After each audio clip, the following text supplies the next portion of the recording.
Hi there, let me show you how to set up Face ID unlock on your iPhone 15. Let's get started. For this, we would need to open settings and after this scroll to search for the tab which is named Face ID and passcode. Here, if you already have a passcode, you just need to enter it, but if not, you would need to create it because Face ID won't work without a passcode. So, now you can see this function to set up Face ID, we just need to click it. And now you can see some of the on-screen instructions as position your face in the camera frame and then move your head in a circle to show all of the angles of your face. So, when you want to start, just tap this Get Started button and start moving your head.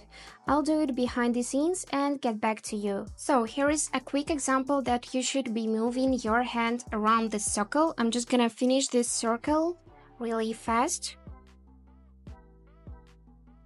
And here is it. Now you can set up to use Face ID with a mask, but I don't need it, so I'm gonna skip it and set up later. And now everything is set up, we just need to tap the done button and that's it. Also here you can manage for what you want to use Face ID.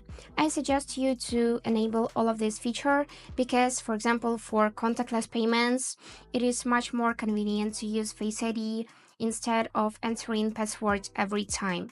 So yeah, that's it. If you want to reset your Face ID, just use this red button and then you would need to follow the previous steps once more. And that's it for today. Hope this video helped. Thank you so much for watching.